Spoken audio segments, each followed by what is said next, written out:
Teine kiri, Jumala olemus. Et inimese kõrgeim võimalik arusaam Jumalast mahub inimomase idee ja ideaali raamidesse esmasest ja lõpmatust isiksusest, on lubatav ning ehk isegi kasulik uurida lähemalt jumaliku olemuse teatud jooni, mis moodustavad jumaluse iseloomu. Jumala olemust saab kõige hõlpsamini mõista isa ilmutuse kaudu, mille Nebadoni Miikael avas oma arvukates õpetustes ning oma lihalikus kujus elatud võrratu sureliku elu kaudu. Jumalikku olemust võib paremini mõista ka siis, kui inimene peab ennast Jumala lapseks ning vaatab paradiisi loojat kui tõelist vaimset isa. Jumala olemust saab tundma õppida tänu kõrgeimate ideede ilmutamisele. Jumalikku iseloomu võib endale ette kujutada pildina taevalikest ideaalidest. Ent kõige valgustavam ja vaimselt harivam kõikidest jumaliku olemuse ilmutustest on Jeesus natsaretlase usuelu mõistmine, nii selle eluperioodi, mis eelnes jumalikkuse täisteadvuseni kui ka pärast ise. Kui vaadelda inimeseks kehastanud Miikali elu inimestele määratud jumaliku ilmutuse taustana, võime üritada inimeste sõnalistesse sümbolitesse tõlkida mõningaid jumalikku olemust puudutavaid ideid ja ideaale, mis võiksid kaasa aidata kõikse isa isiksuse olemust ja iseloomu puudutava inimkäsitluse jätkuvale valgustamisele ja ühtlustamisele. Kõikides püüdlustes avardada ja vaimsustada inimeste arusaama Jumalast takistavad meilt tohutult sureliku meele piiratud võimalused. Oluliseks tõkkeks meile usaldatud ülesande täitmisel on ka keele piiratus ja väga napp aines, mida saame näitlikustamiseks või võrdluste toomiseks kasutada, kui üritame kujutada jumalik väärtusi ja esitada vaimseid tähendusi piiritletud surelikule inimmeelele. Kõik meie pingutused avardada inimese Jumala käsitlust jääksid peaaegu viljatuks, kui surelikus meeles ei elaks kõikse isa annetatud mõttekohandaja ning meelt ei läbistaks loojapoja tõe vaim. Niisiis, toetudes nende jumalike vaimude olemusolule inimese südames ja lootes saada neilt abi Jumala käsitluse avardamisel, asun hea meelega oma ülesannet täitma ning üritan anda inimmeelele veelgi täpsemat pilti jumaluse olemusest. Esimene, Jumala lõpmatus. Kui puudutame lõpmatut, ei leia me teda ometi. Jumalikke jalalasteid ei tunta ära. Tema mõistmine on lõpmatu ja tema suurus äraarvamatu. Isa kohaloleku pimestav valgus on nii ere, et oma alamate olendite meelest elab ta pilkases pimeduses. Mitte ainult tema mõtted ja plaanid pole äraarvamatud, vaid ta teeb ka suuri ja mõistmatuid asju, arvutuid imetegusid. Jumal on suur. Meie ei mõista teda ning mitte keegi ei oska ära arvata tema aastate määra. Aga kas Jumal tõesti peaks elama maa peal? Vaata, taevas, universum ja taevaste taevas, universumite universum ei mahuta sind, kui välja uurimatud on tema kohtumõistmised ja äraarvamatud tema teed. Ometigi on meil ainult üks Jumal, lõpmatu isa, kes on ühtlasi ka ustav looja. Jumalik looja on ka kõikne juhtija, hingede allikas ja saatus. Ta on ülim hing, algne meel ja kõige loodu piiramatu vaim. Suur juhtija ei tee vigu. Ta on hiilgav oma aus ja kuninglikkuses. Looja Jumal ei tunne hirmu ega viha. Ta on surematu, igavene, iseenesest olemasolev, jumalik ja helde. Kui puhas ja kaunis, kui sügav ja mõõtmatu on kõikide asjade taevane esiisa. Lõpmatu on võrratu seetõttu, et ta annab ennast inimestele. Ta on algus ja ots, iga hea ja täiusliku eesmärgi isa. Jumalaga on kõik võimalik, igavene looja on põhjuste põhjus. Isa igavese ja kõikse isiksuse imetlusväärsele avaldumisele vaatamata on ta lõpmatult teadlik nii oma igavikulisusest kui ka lõpmatusest. Ka teab ta hästi oma täiust ja jõudu. Temaga üheväärseid jumalikke olendeid arvestamata on ta ainus oneld universumis, kes tajub oma mina täiuslikult, õigesti ja täielikult. Isa teeb lakkamatult ja eksimatult vahet kõigel, mis nõuab tema tähelepanu. Aja jooksul need nõudmised tema tervikuniversumi eri osades muutuvad. Suur Jumal teab ja mõistab ennast. Ta on lõpmatult teadlik kõigist oma täiuse esmastest omadustest. Jumal pole kosmiline juhus. Ta pole ka universumi katsetaja. Universumi suveräänid võivad osaleda avastusretkes, tähtkujude isad võivad katsetada, süsteemide juhid võivad harjutada. Kõikne isa aga teab juba algusest peale lõppu ning tema jumalikku plaani ja igavesse eesmärki mahuvad mõistvalt kõikide tema alluvate kõik eksperimendid ja katsetused, kogu tema mõõtmatu valduse, iga universumi, igas maailmas, süsteemis ja tähtkujus. Mitte miski ei ole Jumala jaoks uus. Ükski kosmiline sündmus ei tule talle eales üllatusena. Ta asub igaviku ringis. Tema päevadel pole algust ega lõppu. Jumala jaoks pole olemas minevikku, olevikku ega tulevikku. Ükskõik millisel hetkel on aeg tervikuna pidevalt olemas. Ta on suur ja ainus, mina olen. Kõikides omadustest on kõikne isa absoluutselt ja määratlematult lõpmatu ning juba see fakt ise välistab automaatselt piiritletud aineliste olendite ja muu alama loodud intellekti otsese isikulise suhtlemise temaga. Kõik see muudab vajalikuks need kavandatud kontakti- ja suhtlemisvõimalused tema arvutute loodutega. Esiteks Jumala paradiisi poegade isiksustega, kes on jumalikkuselt küll täiuslikud, aga võtavad sageli ka planetaarsete rasside esindajate lihast ja verest kuju, saadeks üheks teie seast ja teiega üheks. Ja nõnda saab Jumal inimeseks, nagu see sündis Miikali annetumise puhul, keda kutsuti kord Jumala pojaks, kord inimese pojaks. Teiseks on olemas lõpmatu vaimu isiksused, seeravi vägede ja muu taevase intellekti erilised klassid, kes astuvad alamat päritolu ainelistele olenditele väga lähedale ning kaitsevad, hoiavad ja teenivad neid mitmel kombel. Kolmandaks eksisteerivad mitteisikulised saladuslikud järelevaatajad ehk mõttekohandajad. See on suure Jumala enda tõeline kingitus, mis on saadetud urantja inimeste ja nende taoliste sisimasse, saadetud ette teatamata ja ilma mingi selgituseta. Lõpmatu külluslikku voona laskuvad nad hiilgavatest taevastest kõrgustest, et elada nende surelike alandlikus meeles, kes suudavad vähemalt potentsiaalselt Jumalast teadlikuks saada. Sel ja veel mitmel teisel moel, mida te ei tea ning mis on täiesti väljaspool piiritletud arusaamist, laskub paradiisi isa armastavalt ja hea meelega madalamale, muutes, kahandades ja leevendades oma lõpmatust selleks, et jõuda lähemale oma loodud laste piiritletud meelele. Nii üksteise järgnevate isiksuste jaotamiste kaudu, mis kord-korralt on üha vähem absoluutselt, saab lõpmatu isa lähikontakti oma kaugustesse küündiv universumi arvukate maailmade mitmesuguste intellektidega. Kõike seda on ta teinud, teeb nüüd ja igavesti, ilma et see vähimalgi määral kahandaks tema lõpmatuse, igavikulisuse ja esmasuse tõde ning reaalsust. Kõik eelöeldu on täiesti tõsi, ehkki seda on raske mõista, seda looritavad saladused ning kurantjal elavad olendid ei suudagi seda täielikult aduda. Kuna esimese isa plaanid on lõpmatud ja tema sihid igavesed, on ükskõik missugusel piiritletud olendil juba loomupäraselt võimatu neid jumalikke plaane ja sihte täies ulatuses mõista või haarata. Ainult harva saab surelik inimene hoomata isa eesmärke. Siis, kui need avalduvad vastavalt sellele, kuidas neid ilmutatakse loodud olendi tõusuplaani teostumisel universumi arengu järgnevatel tasanditel. Ehkki inimene ei suuda lõpmatuse tähendust käsitada, saab lõpmatu isa muidugi täiesti täpselt aru oma kõikide universumite kõikide laste piiritletusest ja suhtub sellesse armastusega.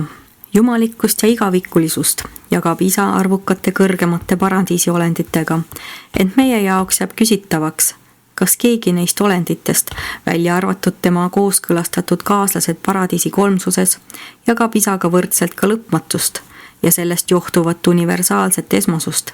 Isiksuse lõpmatust peab tahes-tahtmata hõlmama isiksuse kogu piiritletuse. Sellest johtuvalt on tõsi, sõna-sõnalt tõsi, õpetus, mis kinnitab, tema sees me elame ja liigume ja oleme. Surelikus inimeses asuv kõik see isa puhta jumaluse fragment on osa esimese suure allika ja keskme isade isa lõpmatusest. Teine, isa igavene täiuslikkus. Juba teie vanad prohvetid mõistsid, et kõik see isa olemus on igavene, ilma alguse ja lõputa, ringjooneline. Jumal on universumite universumis konkreetselt ja igavesti kohal. Oma absoluutse kuninglikkuse ja igavese suurusega on ta olemas käesolevas hetkes. sest isal on elu iseeneses ning see elu on igavene. Läbi igaviku ajastute on isa olnud see, kes annab kõikidele elu. Jumalikus terviklikkuses sisaldub lõpmatu täiuslikkus. Mina olen issand, mina ei muutu. Meie teadmised universumist kinnitavad nii seda, et ta on valguste isa, kui ka seda, et tema planeetide vaheliste asjade korraldamises pole muutumist ega muutuste varjugi. Ta kuulutab algusest alates lõppu. Ta ütleb, minu nõu läheb korda ja ma teen kõik, mis ma tahan. Vastavalt igavesele eesmärgile, mille ma teostasin oma pojas. Seega on esimese allika ja keskme plaanid ning eesmärgid niisugused nagu ta isegi. Igavesed, täiuslikud ja igavesti muutumatud. Isa käskudes on terviklik lõplikkus ja täiuslik täielikkus. Kõik, mis Jumal teeb, on igavene. Midagi ei ole sellele lisada ega sellest ära võtta. Kõikne isa ei tagane oma algsetest tarkadest ja täiuslikest eesmärkidest. Tema plaanid on kindlad, tema otsused on ümberlükkamatud ning ta teod jumalikud ja ilmeksimatud. 1000 aastat on tema silmis nagu eilne päev, kui see on möödunud ja nagu vahikord öösel. Jumalikkuse täius ja igaviku suurus jäävad sureliku inimese piiratud meelele alati lõpuni käsitamatuks. Vastavalt tema loodud intellektiolendite muutuvale suhtumistele ja muutlikele meeleoludele võib muutumatu Jumala tegevus oma igavikulise eesmärgi saavutamisel näida muutuvana. See tähendab, et Jumala tegevus võib muutuda näiliselt, pealispinnal. Sügavamal ja kõikide väliste ilmingute taga on lakkamatult olemas igavese Jumala muutumatu siht ja igavene plaan. Kaugel universumites on täiuslikkus paratamatult suhteline mõiste. Keskses universumis, eriti aga paradiisis, esineb täius oma kontsentreeritud kujul. Teatud faasides on ta koguni absoluutne. Kolmsuse ilmingud muudavad jumaliku täiuse avaldumist, kuid ei nõrgesta seda.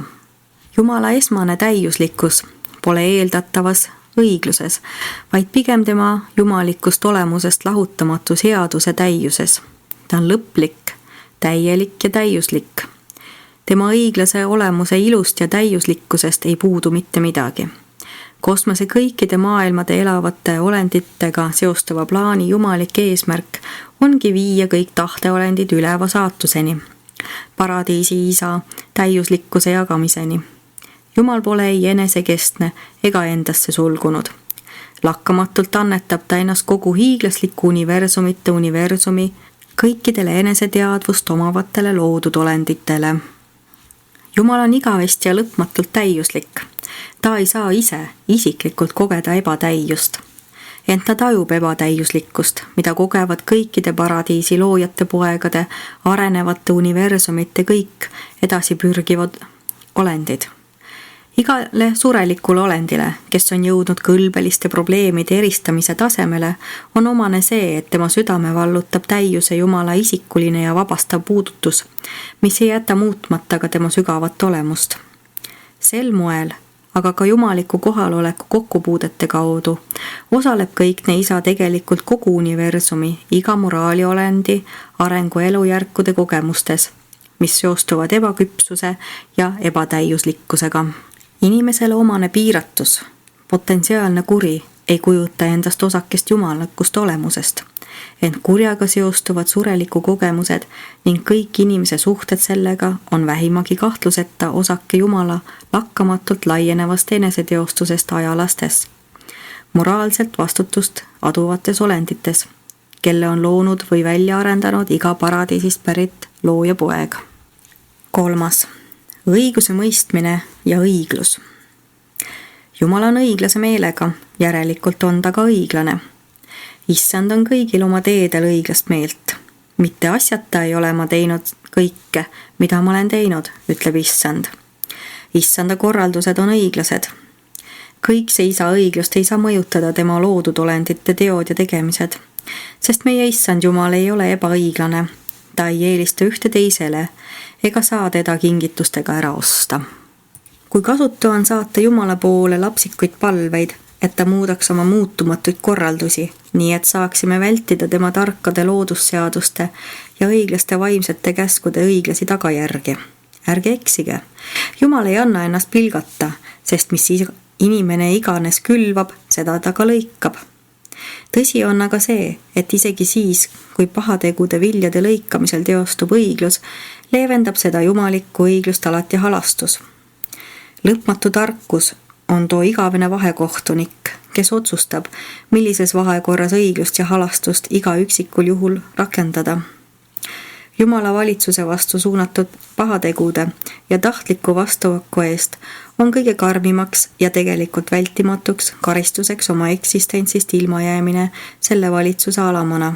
Täieliku ja tahtliku patustamise lõpptulemus on häving.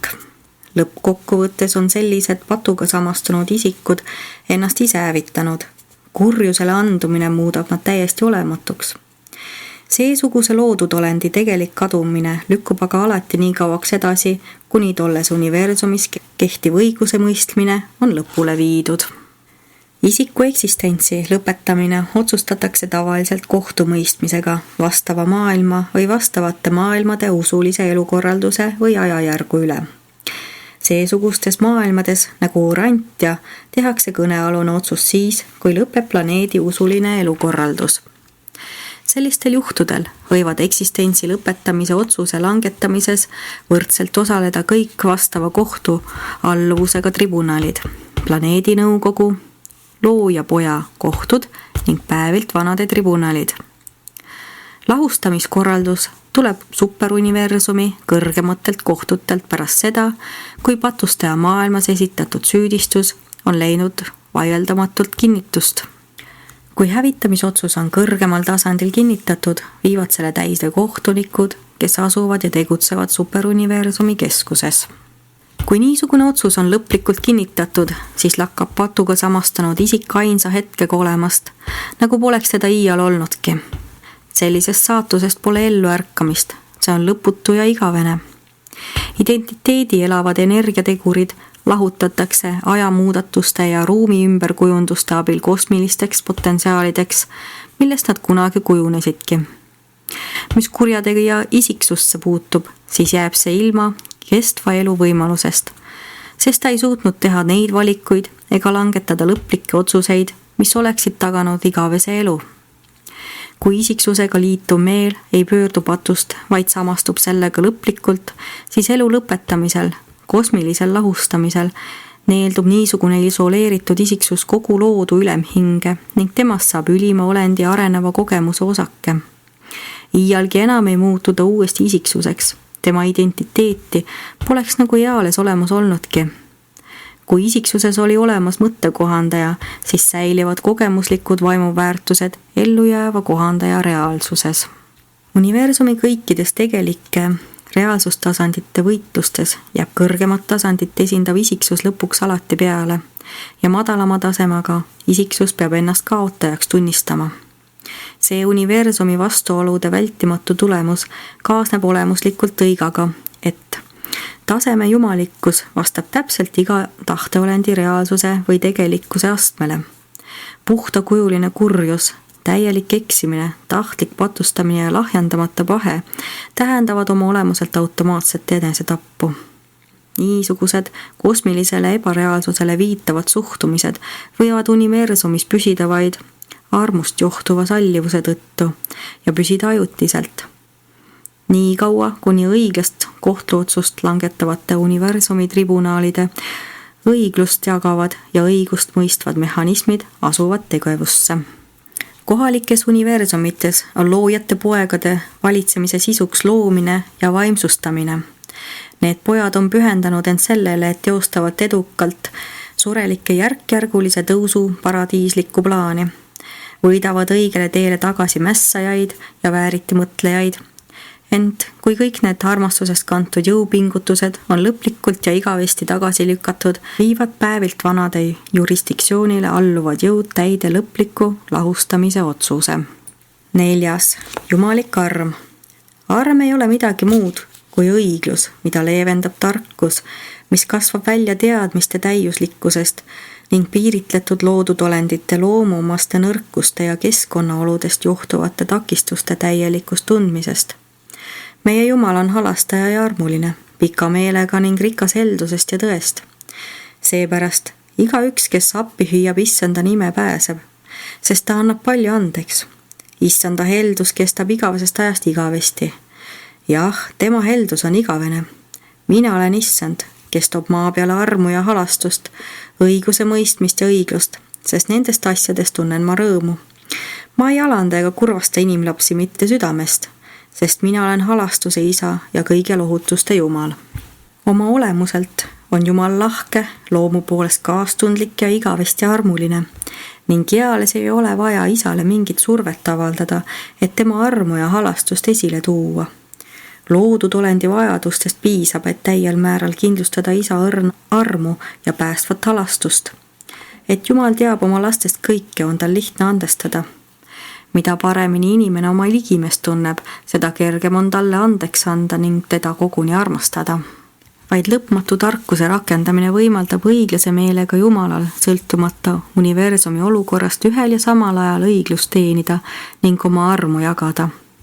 Eales ei vaeva taevast isa vastandlikud suhtumised oma universumi lastesse. Iial ei lange Jumal vastukäivate suhtumiste ohvriks. Jumala kõike teadmine juhib tema vaba tahet eksimatult valima just niisugust universumi käitumist, mis täiuslikult, üheaegselt ja võrdselt vastaks kõikidele tema igavese olemuse jumalikele omadustele ja lõpmatule olemusele.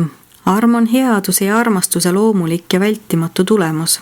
Armastava isa headusest kantud olemus ei saa keelduda osutamast targasti armu oma universumi laste kõikide rühmade kõikidele liikmetele. Igavene õiglus ja jumalik arm kokku moodustavad selle, mida inimkogemuses kutsutakse erapooletuseks. Jumalik arm kujutab endast erapooletuselt rajanevat meetodit universumite täiuslike ja ebatäiuslike tasandite kokkusobitamiseks. Arm on ülimuslikkuse õiglus, mis on seatud vastavusse areneva piiritletuse olukordadega. See on igaviku õiglane meel, teisendatuna sellisesse vormi, mis sobib enim ajalaste kõige olulisemate huvidega ning universumi heaoluga. Arm pole eksimine õigluse vastu, vaid pigem ülima õigluse nõuete mõistev tõlgendamine, kui seda rakendatakse alluvate vaimuolendite ja arenevate universumite aineliste loodud olendite suhtes. Arm on paradiisi kolmsuse õiglus, mis saab tarkusest ja armastusest kantuna osaks aegruumilise loodu väga erinevatele intellektiolenditele nõnda, nagu jumalik tarkus on seda määranud ning kõik see isa ja kõikide temaga seostuvate loojate kõike teadev meel ja sõltumatu vaba tahe ette kirjutanud. 5. Jumala armastus. Jumal on armastus. Seepärast on alati tema ainsaks isikuliseks hoiakuks universumi asjadesse jumalikku kiindumust väljendav reaktsioon. Isa armastab meid piisavalt tugevasti, et annetada meile oma elu. Ta laseb oma päikest tõusta kurjade ja heade üle ja laseb vihma sadada õigete ja ülekohtuste peale. Oleks väär arvata, nagu saaks Jumalat meelitada oma lapsi armastama tema poegade toodud ohvrite või tema alamate olendite palvete kaudu, sest isa ise armastab teid. Isalikust kiindumusest saadab Jumal inimmeelde imelise kohandaja. Jumala armastus on kõike hõlmav, kes iganes tahab, võib tulla. Ta tahaks, et kõik inimesed saaksid päästetud tõetunnetusele tulles. Ta ei taha, et ükski saaks hukka. Loojad on kõige esimesed, kes üritavad päästa inimest jumalike seaduste arutu rikkumise hukatuslikest tagajärgedest. Oma loomult on Jumala armastus isalik kiindumus, seepärast ta mõnikord karistab meid tõesti selle hea otstarbega, et me saaksime osa tema pühadusest. Pidage isegi oma ränkade katsumuste ajal meeles, et kõikides meie kannatustes kannatab tema ühes meiega. Jumal on patuste vastu jumalikult lahke. Kui mässajad õigele teele tagasi pöörduvad, võetakse nad armuküllaselt vastu, sest meie Jumal annab palju andeks. Mina olen see, kes kustutab su üleastumised iseenese pärast ega tuleta meelde su patte. Vaadake, missuguse armastuse isa on meile andnud, et meid hüütakse Jumala lasteks. Ja lõpuks, kaalukaim tõend Jumala headusest ja ülim põhjus teda armastada on isa kingitus teie sisimas, kohandaja, kes kannatlikult ootab tundi, mil te mõlemad saate igavesti üheks.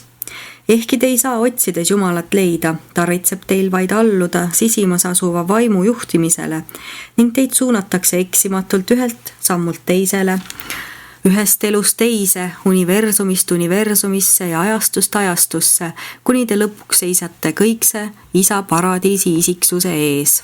Oleks rumal mitte palveldada Jumalat selle tõttu, et teil pole inimloomuse piiratuse ja oma ainelisest olemusest tulenevate puuete tõttu võimalik teda näha. Teie ja Jumala vahel ootab ületamist hiiglaslik vahemaa, füüsiline ruum. Samuti tuleb rajada sild üle sügava vaimse erinevuse. Aga hoolimata kõigest, mis teid füüsiliselt ja vaimselt Jumala isikulisest paradiislikust kohalolekust lahutab, peatuge hetkeks ja vaagige mõttes seda suurejoonelist tõde, et Jumal elab teie sisimas ning on omal kombel kõik teid lahutavad erinevused juba ületanud. Ta on saatnud oma vaimu elama teis ja rühkima ühes teiega edasi teie igavesel teekonnal universumis. Minu meelest on lihtne ja meeldiv austada kedagi, kes on nii suur ja ühteaegu niisuguse armastusega pühendunud hoolitsusele oma alemate olendite ja nende vaimse edasiliikumise eest. Loomulikult armastama teda, kes ta on loomistöös ja loodu juhtimises nii võimas, kelle headus on nii täiuslik ja armastava ellus, mis meid pidevalt saadav nii kindel. Usun, et armastaksin Jumalat täpselt sama palju ka siis, kui ta ei oleks nii suur ja võimas, aga oleks sama hea ja armuline. Meie kõik armastame Isa rohkem tema olemuse kui tema imetletavate omaduste pärast. Kui vaatan, kuidas loojad pojad ja neile alluvad haldurid võitlevad nii vaprasti mitmesuguste kosmose universumite evolutsioonile omaste ajaga seonduvate raskustega, siis leian, et tunnen nende universumite vähemate valitsejate vastu suurt ja sügavat kiindumust. Lõpuks tundub mulle, et me kõik, ka surelikud, armastame kõikset Isa ning kõiki teisi jumalikke või inimolendeid sellepärast, et mõistame. Need isiksused armastavad meid tõeliselt. Armastuse kogemine on väga suures osas otsene reageerimine tundele, et sind armastatakse. Teades, et Jumal mind armastab, peaksin ma teda jätkuvalt ülimalt armastama ka siis, kui ta jääks ilma kõikidest oma ülimuslikest, lõplikest ja absoluutsetest omadustest. Isa armastus ei jäta meid maha ei praegu ega ka igaviku ajastute lõputusringis. Kui mõtlete Jumala armastusest kantud olemusele, leiate olevat aruka ja loomulikku, et isiksus saab sellesse suhtuda vaid ühtemoodi.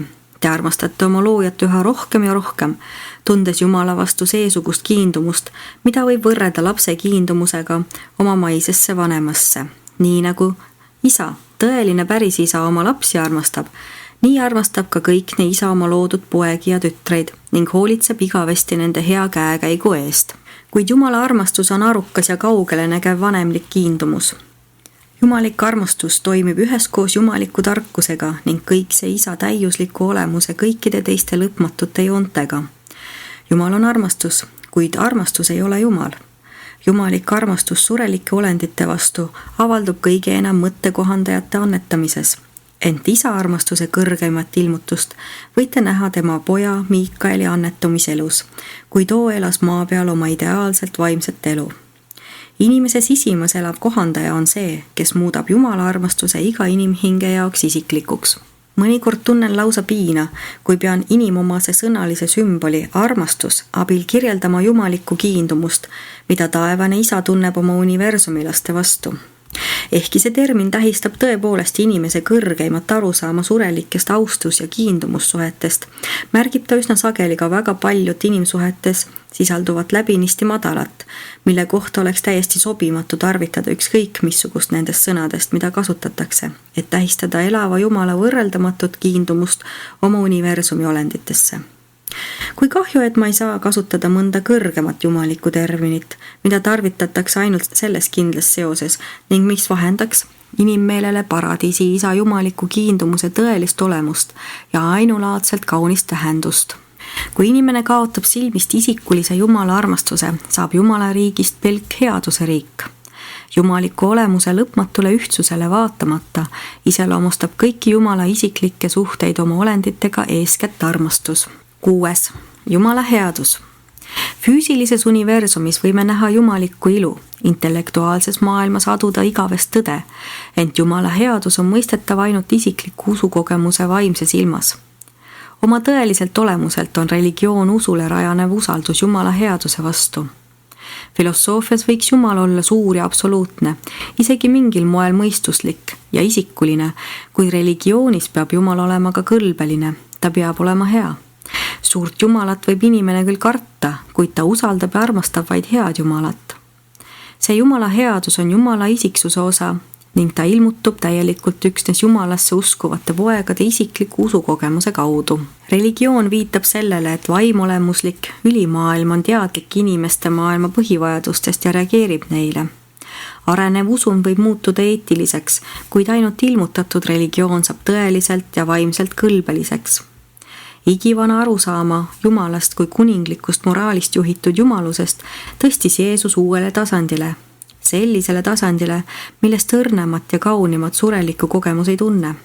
Vanema ja lapse vahelise suhte intiimsest perekonnamoraalist kantud liigutavalt kiindumuslikule tasandile. Jumala heldus ajab sind meelt parandama. Kõik hea and ja kõik annetus on ülalt ja tuleb valguste isalt. Jumal on hea, ta on inimhingedele igavene varjupaik. Issand on halastaja ja armuline Jumal, pika meelega ja rikas heldusest ja tõest. Maitske ja vaadake, et Jumal on hea. Õnnis on mees, kes teda usaldab. Armuline ja halastaja on Issand, ta on päästmise Jumal. Ta parandab need, kelle süda on murtud ja seob kinni nende hingehaavad. Ta on inimesele kõikvõimas heategija. Arusaam Jumalast kui kuningast ja kohtunikust aitas küll kaasa kõrge moraalistandardi tekkele ja rajas aluse seadusi austavale rahvale kui ühtsele rühmale, ent üksiku uskliku olukord osutus kurvaks. Tema ajalik ja igavikuline seisund jäi ebakindlaks. Hilisemad Heebrea prohvetid väitsid Jumala olevat Iisraeli isa. Jeesus ilmutas, et Jumal on iga inimese isa. Jeesuse elu heidab transcendentset valgust kogu surelikele omasele Jumala käsitusele. Omakasu püüdmatus on vanemlikust armastusest lahutamatu. Jumal ei armasta nagu isa, vaid isana. Ta on iga universumi isiksuse paradiisi isa. Õiglane meel viitab sellele, et Jumal on universumi moraaliseaduse läte. Tõde esitleb Jumalat ilmutajana, õpetajana. Armastus aga annab kiindumust ja ihkab seda ka vastu saada, otsides mõistvat osadust. Niisugust nagu on olemas vanema ja lapse vahel. Õiglane meel võib tähistada jumalikku mõtlemist, kuid armastus on isalik suhtumine. Ekslik oletus, nagu ei sobiks Jumala õiglane meel ja taevase isa omakasu püüdmatu armastus omavahel kokku, eeldas jumaluse olemusliku ühtsuse puudumist ja viis otseselt lepitusdoktriini väljaarendamisele, mis on nii Jumala ühtsuse kui ka tema vaba tahte filosoofiline solvamine. Armastav taevane isa, kelle vaim asub tema maapealsete laste sisimas, ei ole mingi kahestunud isiksus, ühelt poolt õiglane ja teiselt poolt armurikas. Ning isa soosingu või andestuse pälvimiseks pole tarvis mingit vahemeest.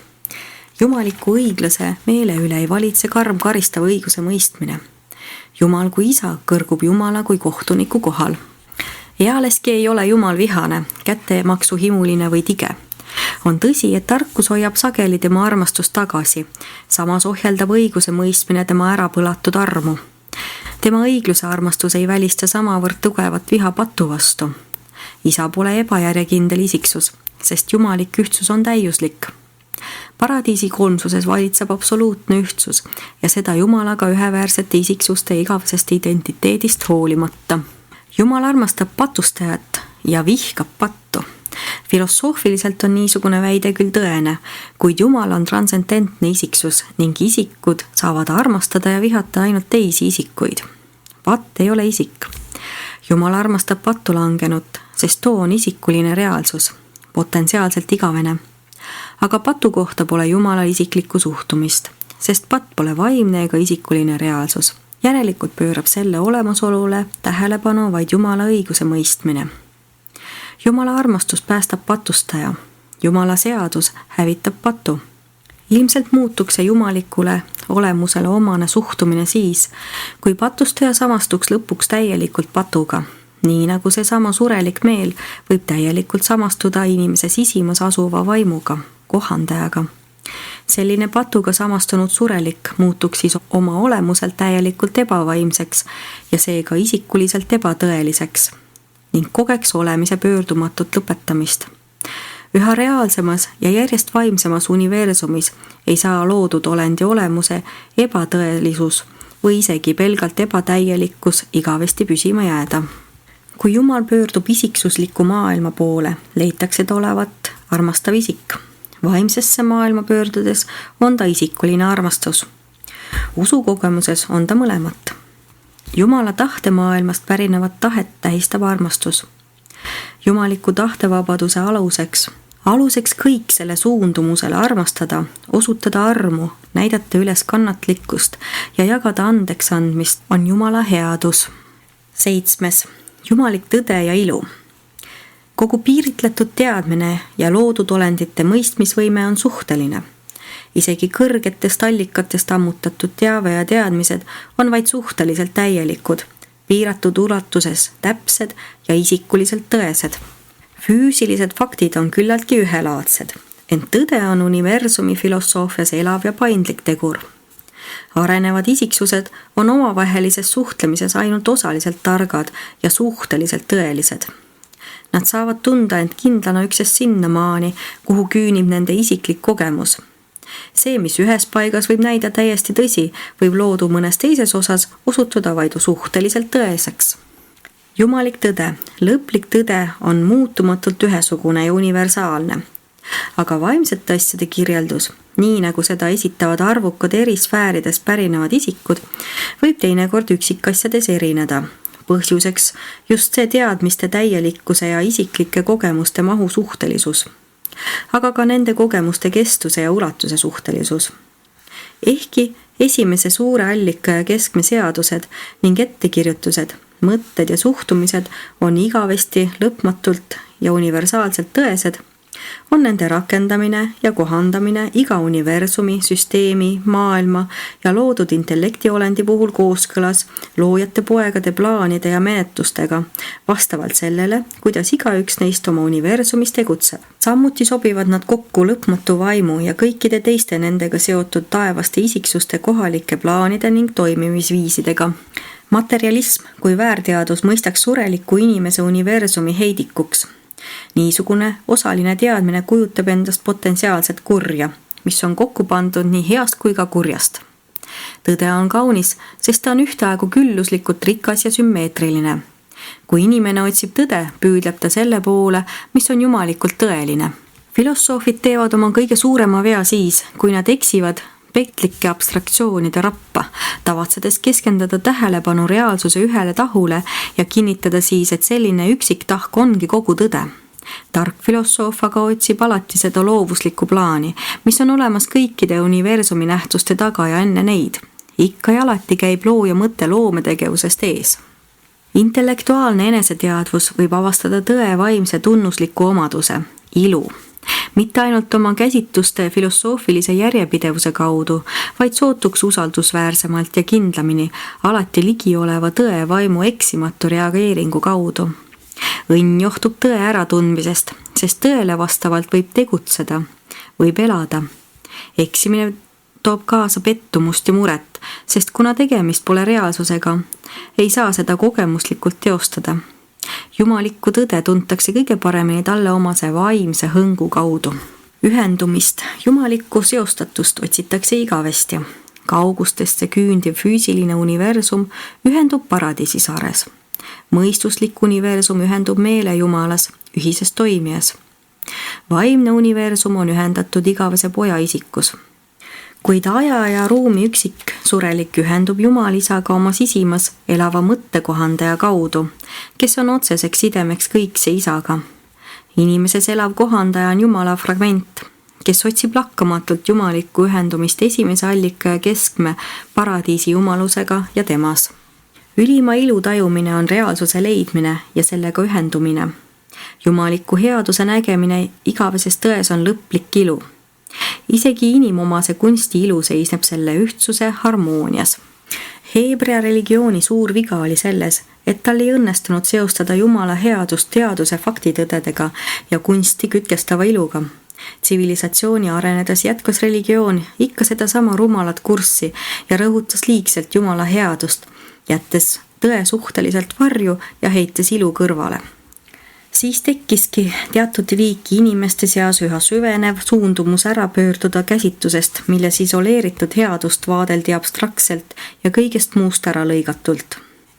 Nüüdisaegse religiooni üleliia rõhutatud ja isoleeritud kõlblus, mis ei suuda enam paljude 20. sajandi inimeste kiindumust ja truudust pälvida, saaks oma positsiooni tagasi, kui ta lisaks eetilistele käskudele pööraks võrdsel määral tähelepanu ka teaduse, filosoofia ja vaimse kogemuse tõdedele ning füüsilise loomise ilule, intellektuaalsuse võludele ja ehedate olemuslike saavutuste suurusele.